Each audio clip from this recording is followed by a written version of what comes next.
औज़ुबिल्लाहि बिस्मिल्लाहिर्रहमानिर्रहीम। रमज़ान है और रमज़ान में इस वक्त हम सब के हाथ खुल गए हैं। जिस तरह नबी अकरम सल्लल्लाहु अलैहि वसल्लम की सुन्नत है कि रमज़ान में हाथ खोल दिया करते थे, ज़्यादा से ज़्यादा खैरात किया करते थे, ज़कात दिया करते थे। इस वक्त आपको मैं बात करने की एक बहुत बड़ी वजह ये है कि इस रमज़ान में मुझसे हर साल बहुत सारे लोग रब्ता करते हैं, लोग जानते हैं मुझे इसलिए रब्ता करते हैं। और इस बहाने कुछ लोग होते हैं जो मेरी वजह से मैं उनसे कह देता हूँ, मेरी बात रख लेते हैं और अल्लाह ताला की तौफीक से उन लोगों की मदद हो जाती है। लेकिन अभी चंद दिनों में मुझसे रमज़ान के शुरू 1-2 दिन पहले और रमज़ान के अंदर अब तक मुझसे 2 से 3 लोग ऐसे लोगों ने रब्ता किया है अपनी माली मदद के लिए, अपने घर में राशन डलवाने के लिए, कि मैं हैरान रह गया हूँ। ये सफ़ेद पोश तबके का क्या हाल हो चुका है। महंगाई इस हद तक इंतहा को पहुँच चुकी है कि ऐसे लोग जिनसे मैं पिछले साल तक जिनसे 1-2 से मैंने लिया है लोगों को देने के लिए, आज उन्होंने रब्ता किया कि हमें हमारे घर पे राशन नहीं है, इफ्तार नहीं हो पा रहा है। किसी ने कहा हमारे घर में सहरी सही तरह नहीं हो पा रही है। इतना अफसोस हुआ इसको देखने के बाद मुझे, और मैं हैरान, मुझे खौफ आ रहा है अल्लाह ताला से कि अल्लाह ताला हमें माफ़ करें कि हम बैठे खा रहे हैं, पी रहे हैं, सब कुछ है। हम फ़लस्तीन को भी यकीनन हम याद कर रहे हैं, फ़लस्तीन में जो कुछ हो रहा है। लेकिन इस वक्त हमारे शहर में जो कुछ हमारे सफ़ेद पोश लोगों के साथ हो रहा है, इसको सामने रखने की ज़रूरत है। मैंने मोहन नासिर साहब की वॉल से एक ये निकाला है और मुझे ये अफसोस हुआ है पढ़ने के बाद कि क्या कुछ है कि इस तरह कहते हैं मुल्क डिफ़ॉल्ट हो रहा है, मुल्क डिफ़ॉल्ट हो रहा है। उनकी वॉल पे है कि मुल्क डिफ़ॉल्ट हो या ना हो, आवाम डिफ़ॉल्ट हो चुके हैं। आप देखें कि तनख्वाहदार तनख्वाह जो है उसकी 4 साल से तनख्वाहें नहीं बढ़ी हैं। बेशतर इदारों में तनख्वाहें नहीं बढ़ी हैं 4 साल से, बल्कि बहुत सारे ऐसे इदारे हैं, सहाफ़ती इदारे ख़ास तौर पे, जिनकी तनख्वाहें कम कर दी गई हैं, जिनके पेट्रोल कम कर दिए गए हैं, जिनकी मराद कम कर दी गई हैं। बल्कि कल ही मुझे एक इदारे के बारे में पता चला जो इंजीनियरिंग का इदारा है, जिन्होंने अपने मुलाजमीन के पेट्रोल कम किए हैं। तो इस हद तक माशी सूरत मुल्क की ख़राब हो चुकी है।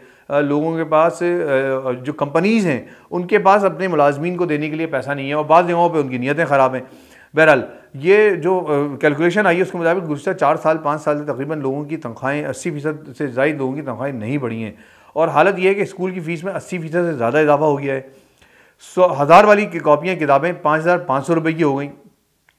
300 वाला गैस बिल 4500 रुपये का, 2000 वाला बिजली का बिल 15000 रुपये का आ रहा है, 800 वाला आटा 2200 रुपये तक का पहुंच गया, बल्कि अब तो आगे चला गया और ज़्यादा आगे जा चुका है। 150 रुपये में जो घी दस्तियाब होता था आज से 4-5 साल के अंदर, वो 600 रुपये तक पहुंच चुका है। 6 वाली रोटी, जो 6 रुपये की रोटी मिल जाए करती तंदूरी, वो 25 रुपये की हो गई है। 10 वाला नान 30 रुपये का हो गया है।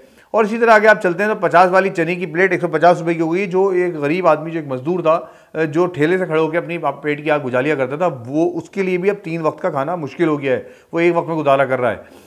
2200 वाला मोटरसाइकिल टायर ट्यूब जो था वो रिम 6000 रुपये का हो गया है।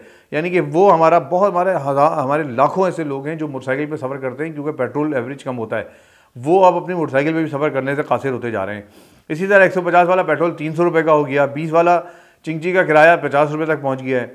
और बाकी बहुत सारी इसमें तफसीलात हैं। मैं यहाँ बताने का मकसद ये है कि अपने अतराफ़ में आप लोग अभी ज़कात निकाल रहे होंगे।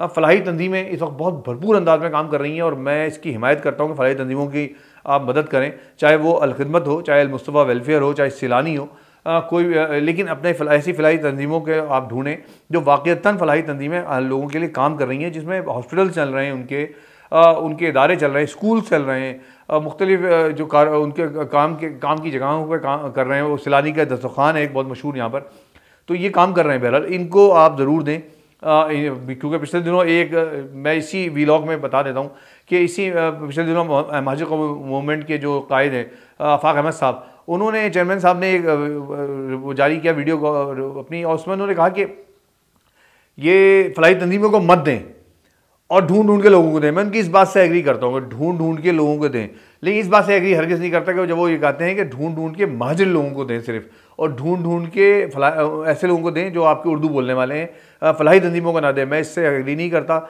जो गरीब आदमी होता है, जिसके पेट की पूजा करना चाहता है, जो पेट से खाली होता है, वो उर्दू सिंधी पंजाबी नहीं होता, वो बल्कि गरीब आदमी होता है, भूखा होता है। इसमें सब तफरीक ना करें।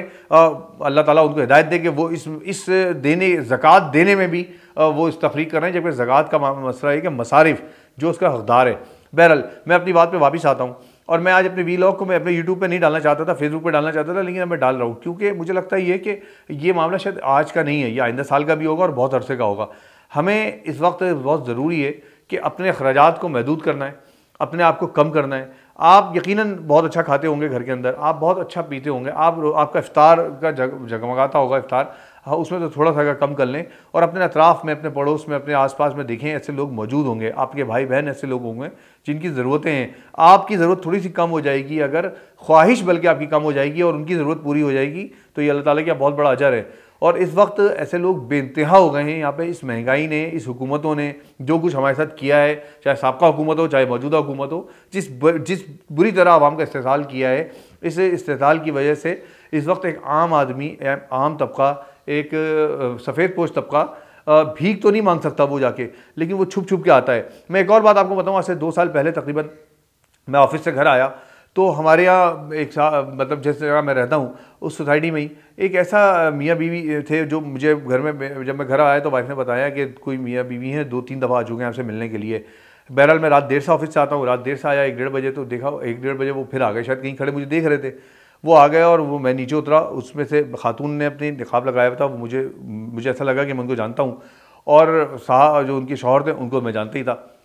और वो उन्होंने मुझसे कहा कि हम छुप के आपके पास आ रहे हैं, हम नहीं चाहते लोगों को पता चल सके, हमारे यहाँ इस वक्त खाने को नहीं है, हमारे बच्चे भूखे बैठे हुए हैं। ये इसी सोसाइटी जहाँ मैं रहता हूँ उसकी बात बता रहा हूँ, हमारे बच्चे भूखे बैठे हुए हैं, हमारे घर में इस वक्त आटा नहीं है, और मेरा जो काम था, जो मैं वैन चलाता था स्कूलों में, वो ख़त्म हो चुका है और मैं इस वक्त बहुत मुश्किल में हूँ। मेरी वैन जिसने दी थी उसने वापस ले ली और मेरे पास अब कोई चारा नहीं था और मैं किसी के आगे हाथ नहीं फैला सकता। बहुत छुप के आपके पास आया हूँ कि मेरी बात की राजदारी भी रह जाए और मेरा काम भी हो जाए। बहरहाल अल्लाह ताला की तौफीक से जो कुछ हो सकता था उनके लिए किया, और फिर मैंने अलखिदमत वालों से रब्ता किया और अलखिदमत ने उनके लिए उनके बच्चों की फ़ीसें जमा करवाईं और साथ में उनके घर में राशन का बंदोबस्त भी किया। मैं कहने का मकसद ये है कि इस रमज़ान में बहुत लोग परेशान हैं। अगर आप 2 जोड़े बनाते हैं तो 1 जोड़ा बनाइए। अगर आप बहुत रोज़ाना मुर्गी और गाय खाते हैं तो उसको हफ्ते में 1 दिन कर दें, 2 दिन कर दें, लेकिन अपने पड़ोसियों का ख्याल रखें। उम्मीद है कि अल्लाह ताला हमारे रमज़ान को इंशाअल्लाह कबूल भी करेगा, और असल रमज़ान का मकसद ही यही है कि हम अपने आसपास के लोगों का ख्याल रख सकें। बहुत शुक्रिया, अल्लाह हाफ़िज़।